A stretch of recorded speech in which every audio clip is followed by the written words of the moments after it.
Vote चुराए गए हैं, डेमोक्रेसी इज डेड, बटन कोई भी दबाओ वोट भाजपा को ही जाएगा, the CBI ED are compromised. विपक्ष ने स्कॉच्ड अर्थ की कला में महारत हासिल की है। उन्हें समझ आ गया है कि prime minister Modi is invincible और मान चुके हैं कि जब तक मोदी चुनाव लड़ेंगे तब तक they are destined to stay in the opposition. Opposition का मानना है कि अगर आप पावर में नहीं है और पावर मिलने के चांसेस कम है तो आप देश के सोशल फैब्रिक को बड़े आराम से डिस्ट्रॉय कर सकते हैं। And what better way than seeding doubts in the minds of common citizens. India is a diverse country of over 150 crore people. 2014 में जब नरेंद्र मोदी केंद्र में सत्ता में आए तब से भारत का पॉलिटिकल लैंडस्केप काफी बदल गया है। देखिए, ऐसा नहीं था कि उसके पहले भारत पॉलिटिकल और आइडियोलॉजिकल बेस पर पोलराइज्ड नहीं था, but Modi's rise to power coincided with the penetration of internet in the villages and the advent of social media। पास की एक चाय की टपरी पर होने वाली चर्चाएं अब सोशल मीडिया पर हो रही थी और इसकी पहुंच बहुत हाई थी। सोशल मीडिया का इतना बड़े लेवल पर यूज का मतलब था कि राजनेताओं को नई रणनीतियां बनानी थी, because the old ones were being easily called out and were getting redundant। और वही हुआ, जो अपने पॉलिटिकल ऑब्जेक्टिव पाने के लिए सोशल मीडिया का इस्तेमाल नहीं कर रहा था वो पीछे रह गए। कारण ये था कि सोशल मीडिया एक नए तरह का कम्युनिकेशन स्किल्स की डिमांड करता था। रिजल्ट ये हुआ कि ऑपोजिशन पार्टीज पब्लिक से दूर होती गई। थोड़ी लीडरशिप में भी कमियां आई जिसको एक्सेप्ट करने के लिए नेता लोग राजी नहीं थे। सो बार बार अनसक्सेसफुल रहने के बाद पॉलिटिकल स्ट्रेटेजी आई गैसलाइटिंग। आप नहीं जीत सकते तो आप लोगों के मन में संदेह का इतना बीज बो दीजिए कि वो हर चीज पर सवाल उठाने लगे, जिन चीजों पर उन्होंने सालों से भरोसा किया है, जैसे कि लोकतंत्र प्रक्रिया। लेकिन आप उसमें भी लोगों के मन से डाउट्स पैदा कर दो ताकि सबसे उनका भरोसा ही उठ जाए। नरेंद्र मोदी वोट चोरी करके, वोट कटवा के, वोट बढ़ा के चुनाव जीतता है और नरेंद्र मोदी और अमित शाह की मदद हिंदुस्तान का इलेक्शन कमीशन करता है। राहुल गांधी ने यही किया है और पिछले कुछ सालों में अपने वफादार दरबारियों की मदद से भारतीय वोटर्स को मैनिपुलेट करने की कला में महारत हासिल कर ली है। He has weaponized doubt and made it a hero। आप क्रोनोलॉजी समझ लीजिए। ये सब 2023 में शुरू हुआ, 2024 के जनरल इलेक्शंस के ठीक एक साल पहले। तब भी देश का मूड बिल्कुल साफ था। मोदी चाहिए, मोदी। यहाँ गांधी परिवार ने करा क्या है इस देश में जो आज हम खड़े हैं? क्यों खड़े हैं? मोदी बस। कि नरेंद्र मोदी लगातार तीसरी बार सत्ता में लौट रहे हैं। यहीं पर अशोका यूनिवर्सिटी के एक प्रोफेसर का so called research paper publish होता है। जुलाई 2023 में अशोका यूनिवर्सिटी के असिस्टेंट प्रोफेसर सब्यसाची दास ने democratic backsliding in the world's largest democracy title करके एक रिसर्च पेपर पब्लिश किया, जिसमें उन्होंने बताया कि 2019 में भाजपा इलेक्टोरल मैनिपुलेशन के जरिए दूसरी बार केंद्र के सत्ता में आई थी। इसमें चुनावी धोखाधड़ी का आरोप लगाते हुए और भी कई गंभीर आरोप लगे, जैसे कि मुस्लिम मतदाताओं के साथ भेदभाव हुआ है। इस सो कॉल्ड रिसर्च पेपर का एकमात्र ऑब्जेक्टिव था भारत की चुनावी प्रक्रिया और लोकतांत्रिक संस्थाओं की विश्वसनीयता पर संदेह पैदा करना। इस पेपर के आर्गुमेंट में कोई दम नहीं था और अनसाइंटिफिक मेथोडोलॉजी पर आधिकारिक कंक्लूजन इंडिसिसिव थे।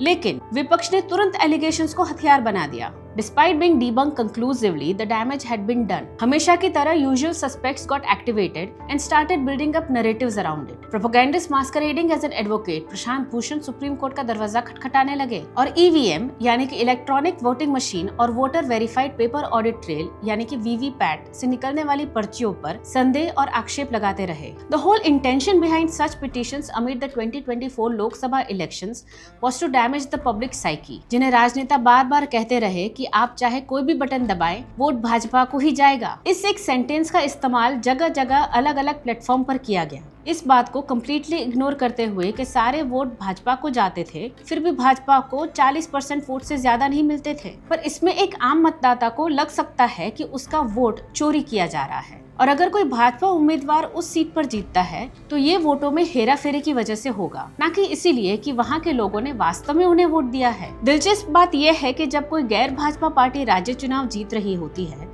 तो वोट चोरी का मुद्दा कभी नहीं उठाया जाता। जैसे कोई भी ममता बनर्जी के पश्चिम बंगाल में वोटों की हेरा फेरी करके सत्ता में लौटने पर सवाल नहीं उठा रहा। इनफैक्ट जब कोई नॉन बीजेपी सरकार बनती है तो ये कहा जाता है कि लोकतंत्र की जीत हुई है और जब बीजेपी सरकार बनाती है तो कहा जाता है कि डेमोक्रेसी इज डेड।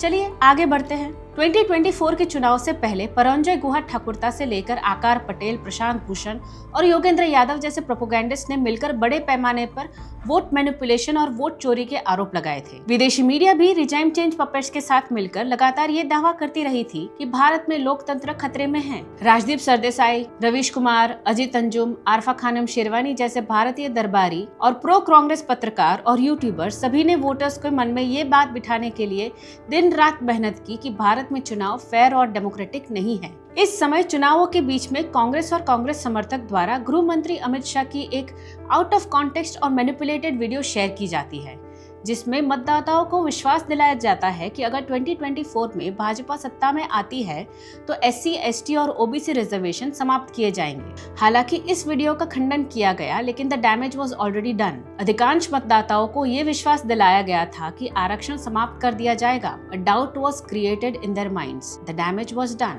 जब चुनाव आयोग ने बिहार विधानसभा इलेक्शंस के पहले स्पेशल इंटेंसिव रिवीजन अभियान शुरू किया तो मोदी विरोधी सक्रिय हो गए। योगेंद्र यादव इस प्रक्रिया को रोकने के लिए सुप्रीम कोर्ट तक पहुंच गए, इस बात को पूरी तरह इग्नोर करते हुए कि SIR एक नॉर्मल प्रोसेस है और हमेशा से होता रहा है। योगेंद्र यादव कौन है ये बताने की जरूरत नहीं है। इस बार भी यही किया।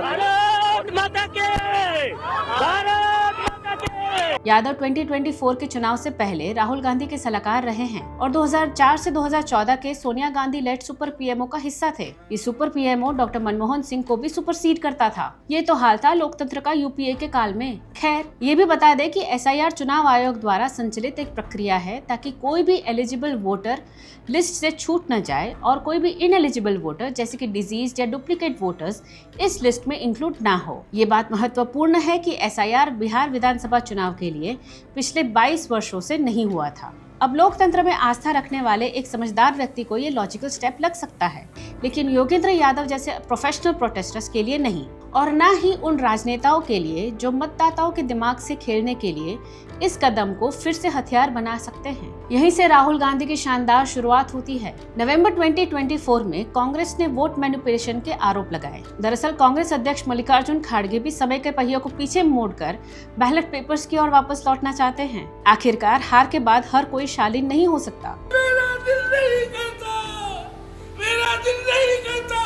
खैर, चुनाव आयोग ने कांग्रेस के इन कंसर्न्स को एड्रेस करने के लिए प्रोसेस रिव्यू करने के लिए बुलाया। ECI ने बार बार असर्ट किया कि वोटर टर्नआउट डेटा में डिस्क्रिपेंसी नहीं है और अगर कांग्रेस के पास प्रूफ है तो आगे लाए। दिसंबर 2024 में ECI ने कांग्रेस के एलिगेशंस पर जवाब भी पब्लिश किया, but Rahul Gandhi does not let facts get into the way of gaslighting. Hence, very recently he again raised the fake voters and votes are stolen bogey।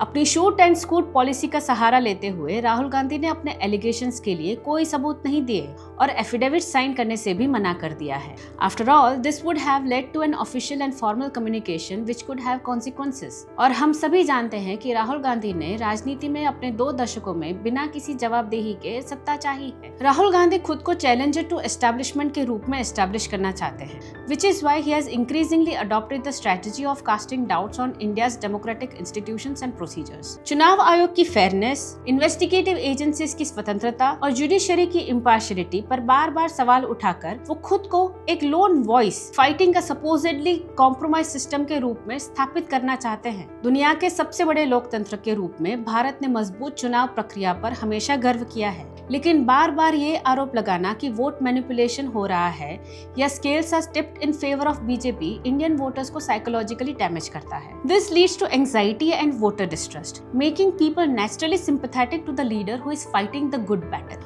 Vote जीतने के लिए मेहनत करने और अपनी क्रेडिबिलिटी साबित करने के बजाय कांग्रेस और अन्य विपक्ष दल अब सत्ता में वापसी के लिए इंडिपेंडेंट इंस्टीट्यूशंस को बदनाम करने की कोशिश कर रही है। ये एक सिविल वॉर का पूर्वाभास है जहां कोई अपने पड़ोसी पर भी भरोसा नहीं कर सकता। अब तक राहुल गांधी ने election commission, RBI, SEBI, CBI, enforcement directorate सब इंडिपेंडेंट इंस्टीट्यूशंस पर सवाल खड़े किए हैं और उनके खिलाफ डाउट पैदा करने की कोशिश की है, as if they are being used as political tools by the government in power। कोई ऐसा तर्क दे सकता है कि राहुल गांधी ऐसा इसीलिए कर रहे हैं क्योंकि जब कांग्रेस सत्ता में थी तब भी उन्होंने ऐसा ही किया था और इसीलिए उन्हें पता है कि इन संस्थाओं के इंडिपेंडेंस को कैसे कॉम्प्रोमाइज किया जा सकता है, लेकिन ये समझना जरूरी है कि नरेंद्र मोदी और कांग्रेस की कार्यशैली में अंतर है। मोदी इंडिपेंडेंट इंस्टीट्यूट्स की पवित्रता को सम्मान करते हैं, भले ही वो हमेशा उनके पक्ष में काम न करे, क्योंकि यही लोकतंत्र का आधार है। लेकिन राहुल गांधी और कांग्रेस जो अपनी मनमानी करने के आदी है, उन्हें ये स्वीकार करना मुश्किल लगता है। To conclude, democracy is not dead,